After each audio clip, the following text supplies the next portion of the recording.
Bonjour à tous, mon nom est François Letarte et bienvenue sur ma chaîne JDR D30, une chaîne consacrée aux jeux de rôle sur table, Vidrolist et RPG Week numéro 41. Ou encore, on raconte des histoires. Une victoire d'un personnage, j'avoue, je me creuse la tête. Puis, je vais vous en compter quelques-unes de petites, j'appelle ça des petites victoires, ok?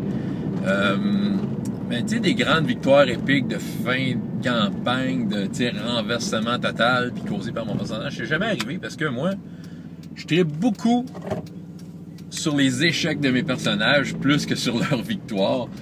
Puis, tu sais, les personnages intéressants que j'ai eu en ce sens-là, tu sais, on dirait que les games, ils toffaient pas. Peut-être que les maîtres de jeu pouvaient pas accepter à quel point un des personnages préférait être dans le trouble plus que dans la victoire, mais en tout cas, j'ai pensé à quelques affaires. J'ai une victoire. En fait, je peux vous parler d'une victoire que je veux acquérir dans la vie. J'ai ça dans ma wishlist, là, mais Alphonse Brise-Cœur, il veut faire fondre le cœur de la reine Anne d'Autriche. Je vous ai déjà raconté ça, mais c'est pas encore arrivé. Mais je travaille fort, là. Inquiétez-vous pas, là.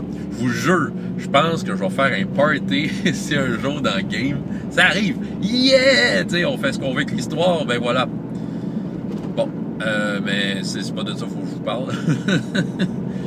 Je vais vous raconter 3 petites histoires. J'appellerais ça des petites victoires, mais des trucs qui m'ont rendu fier de la façon que c'était arrivé. On va commencer par possiblement la plus vieille. OK? Donjons et Dragons 2e édition. L'univers, je pense que c'était Ravenloft. Mais je pense, mais le maître de jeu était pas clair là-dessus. Il était comme vague sur quel univers, mais moi, ça sentait le Ravenloft. J'ai créé un clair, tu sais, mais j'ai créé une religion. La religion de la fin du monde. En fait, étant donné que c'était Ravenloft, puis une affaire de mon vivant, puis que le monde allait mal, ben moi, j'étais là en train de... Je priais la fin du monde. Fait que je puisais ma puissance divine à travers le fait que le monde était à sa fin et j'avais comme pour mission de le dire à tout le monde. Le prêtre de la fin du monde. C'était un genre de gars. J'avais une armure, mais pas de casque, parce que j'avais tellement une grosse barbe et des cheveux tout croche qu'il n'y a aucun casque qui fitait là-dessus. Je me souviens pas de son nom. J'avais beaucoup de plaisir à le faire. Mon meilleur ami dans le groupe était un squelette. Le joueur jouait un squelette. C'était Bruno Robichaud. Il jouait un squelette. Il était joueur dans le game. On avait fait ça au Guerrier de l'Imaginaire, pour ceux qui se souviennent de cet endroit-là. On a déjà parlé.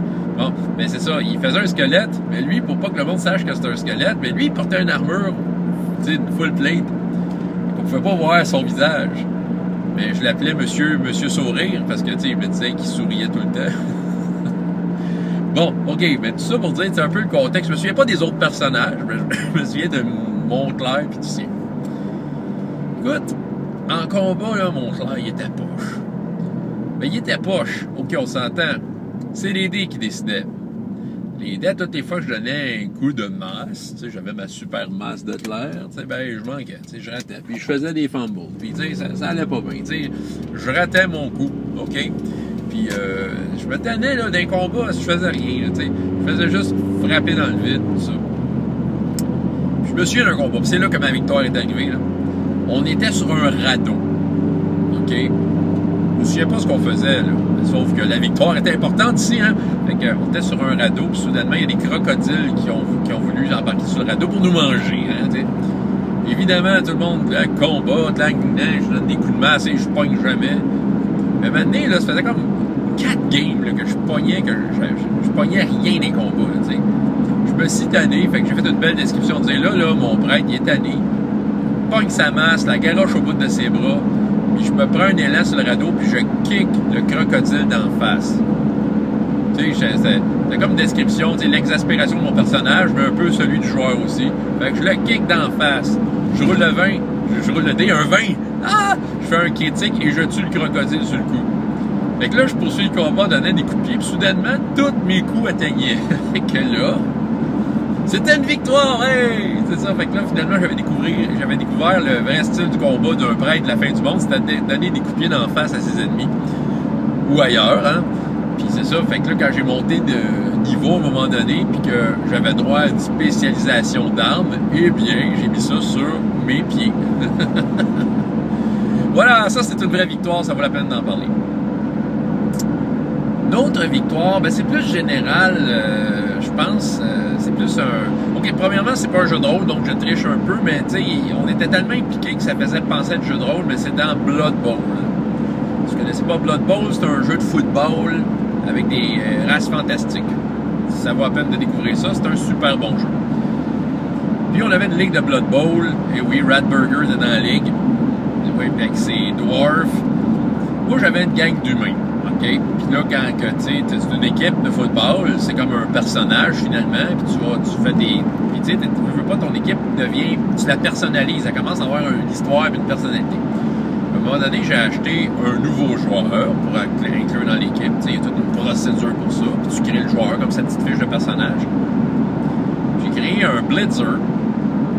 Mais moi, j'ai pas acheté les bonhommes officiels de Blood Bowl. Non, j'avais comme la grosse boîte de jeu. Games Workshop, Milton Bradley, je pense que ça s'appelait Seigneur de guerre, c'était comme un gros jeu d'armée. Puis là-dedans, j'ai pris un archer que j'ai modifié. J'ai coupé son arc, puis tout ça, puis en tout cas, il y avait une pose de bonhomme qu'on dirait qu'il tient une arme, mais il l'a pas vraiment, puis je l'avais peint à la couleur de mon équipe. Je l'avais mis. Là, c'était un bonhomme cheap par rapport aux autres, fait que je l'avais appelé El Cheapo. Là, quand on jouait à Blood Bowl, je mettais El Cheapo sur le terrain. Là, toutes les autres équipes, vu qu'ils trouvaient mon bonhomme laid, ils voulaient tous le tuer. Tu sais, ton bonhomme cheap, on va le tuer.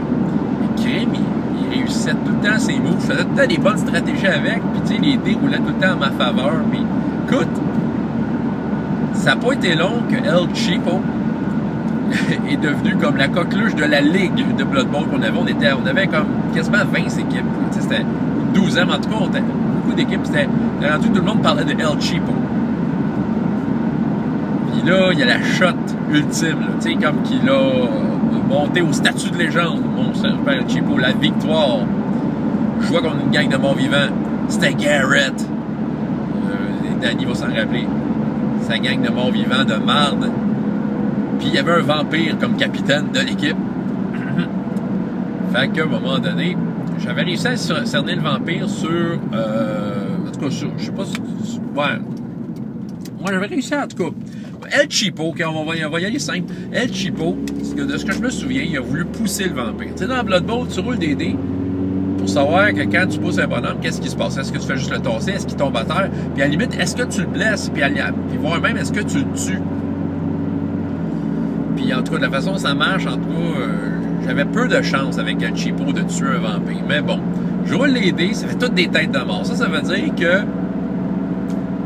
Ça veut dire que mon El Cheapo avait théoriquement tué le vampire. Fait que là, Garrett n'était pas content. Fait qu'il pogne son vampire, puis il y a ça dans le case des joueurs morts, tu sais. Sauf que c'était un vampire. Puis son pouvoir, c'était que... il roulait un dé, puis s'il roulait 1 sur un des 6, il était vraiment mort. Sinon, il pouvait revenir pendant la game. Tu sais, il se régénérait, tout ça. C'était un mort vivant, avec il pouvait revenir. Sauf que là, Garrett, c'était sa botte secrète, son vampire. C'était comme l'affaire qui le faisait gagner. C'était sa fierté, puis il avait mis beaucoup d'argent puis de temps sur son vampire. Hein? À chaque game qu'il gagnait, il upgradait son vampire. Puis, tu sais, vous me connaissez, moi, puis les vampires. Ha! Là, tuer un vampire, j'ai peut-être une chance de le tuer pour de bon, mais là, c'est ça. Là, on était rendu au moment qu'il fallait qu'il roule le dé. Là, Garrett, il tenait son dé dans ses mains. Puis, il voulait pas le lâcher sur la table. Je me souviens que Bruno était là, je sais pas si Danny était là. Je me souviens plus qui était là, mais on était une gang. Puis moi, j'étais assis à la table, bien straight, puis je regardais Garrett dans les yeux, là. Je disais, roulez ton dé. Roulez ton dé. Puis là, tu sais, il se promenait dans la place, dans le guerrier. Il faisait les 100 pas, il tournait, puis il sacrait en tabarnak. Il voulait pas le rouler. Il prenait ça à cœur, là, tu sais.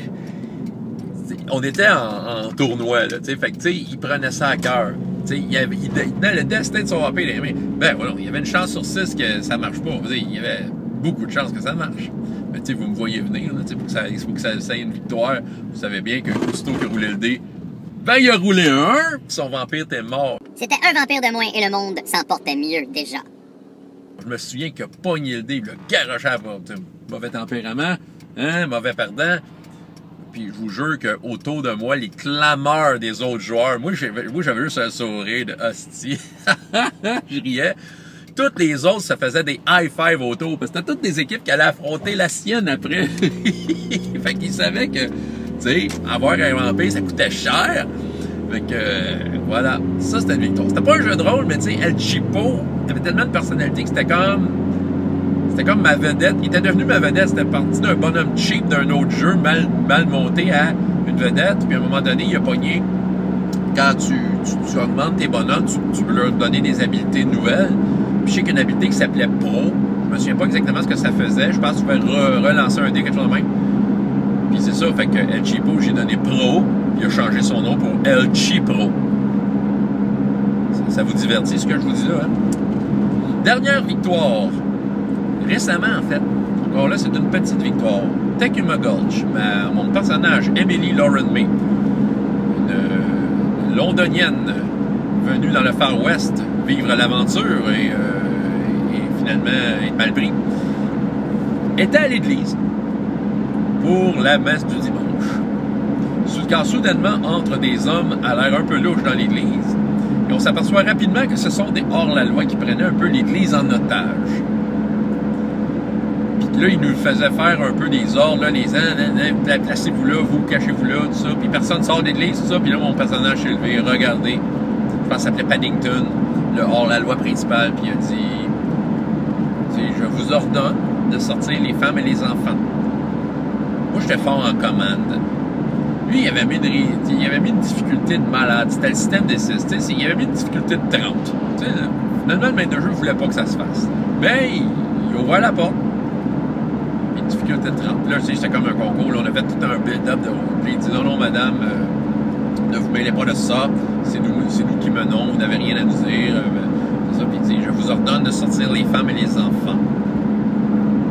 Puis nous sommes dans une église, monsieur. Puis toute l'affaire, là. J'aurais écouté, on l'a enregistré à la game. Mais en tout cas, t'as une scène dans ce genre-là. Puis là, évidemment, c'est les dés qui ont décidé. J'ai décidé de prendre mon point de destin. Pour ceux qui connaissent Star Wars D6, qui n'ont pas joué à rien d'autre de D6, c'est comme le point de force, OK? Fait que j'ai doublé mon commande. J'ai roulé mes dés, je pense que j'ai pogné 30 piles. Fait que là, la porte était ouverte. Il y avait une difficulté. Et si moi je réussissais ce que je voulais faire. Fait que là, la scène, le gars, ses collègues qui le regardent, qu'est-ce qu'on fait, boss? Puis là, le gars, tu sais, résigné, dit bon, ben, OK, d'abord, sortez les femmes et les enfants. Puis là, je me suis mis à comme tracher un peu le poliment. Je me suis mis à tracher le hors-la-loi et dit vous êtes un homme indigne, vous devriez avoir honte dans une église, pis ça, pis ci, pis ça, tu sais. Puis c'est ça, puis là, tu sais, genre j'ai fait la tête honte de même. Puis là, je suis sorti avec les femmes et les enfants de l'église, et voilà. Fait que, est-ce que ça a vraiment réglé le problème? Pas vraiment. Parce qu'il y a un autre joueur qui a décidé d'arriver avec son gun et de tirer dans le tas. Mais bon. En tout cas. Mais bref, ce fut une belle victoire. Tu sais, j'étais fier de ce shot-là. Tu sais, une shot de roleplay. Puis tu sais, ça fitait tellement bien dans l'histoire. Tu sais, la londonienne qui prend le dessus. Puis qui convainc le gars, tu sais, qui fait plier l'espèce d'hors-la-loi, là, tu sais, qui est genre, haha, il n'y a pas rien qui m'impressionne, mais soudainement, la petite madame venue d'ailleurs qui, finalement, le fait plier sur un de ses principes puis un de ses plans. Bon, vous voyez le genre. C'était ça que j'avais à vous raconter. François Letard, JDR Détente, et jusqu'à la prochaine fois. Il y a autant de plaisir dans la vie que dans les jeux. Au revoir.